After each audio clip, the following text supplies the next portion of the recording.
සංසාරේ කවදනම් අපි ආයේ මිනිස්සු වෙලා උපදීද? මිනිස්සෙකුට ප්‍රියශීලී විදිහට කතා කරන්න පුළුවන් වෙන්නේ මිනිස්සු වෙලා ඉපදුනොත් විතරයි. අඬ දබර වෙන්න කෑකෝ ගහන්න ඒවට ඕන තරම් ආත්ම තියෙනවා.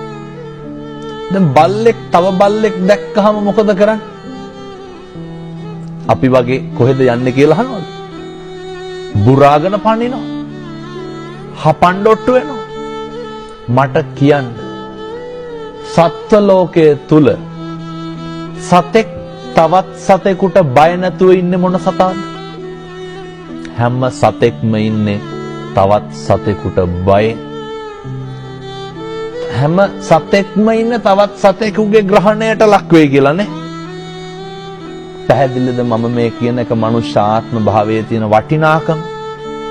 මේක තේරුම් නොගන්න තාක්කල් බණහන එකේ අර්ථයක් නැහැ. කෙනෙකුට දෙන්න පුළුවන් දෙයකට තියෙන්නේ වතුර වීදුරුවක් නම් ඒක බොහොම ගෞරවයෙන් දෙන්න. ඒක බොහොම ඕනෑකමින් දෙන්න. මෙහෙම දේශනා කරන්නට හේතුව තමයි පින්නතුනේ අපිට සංසාරේ කවදානම් ආයේ මිනිස්සෙකුට මම මේ වතුර වීදුරුවක් කීවේ මේක බොහොම සරල දෙයක් රුපියල් 50ක්වත් යන්නේ නැහැ. කවදානම් ආයේ කෙනෙකුට වතුර ටිකක් දෙන්න. සමහරු කියනවා නේද ඔය වතුර ටිකක්වත් දෙන්නේ නැහැ වුන්ට කියලා.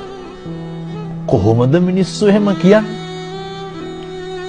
ඒ වැරදි අඩුපාඩු වෙන එක ඒ මිනිස්සුන්ගේ වැඩක්.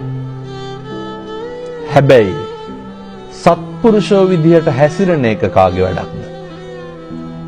ඒක අපේ වැඩක්.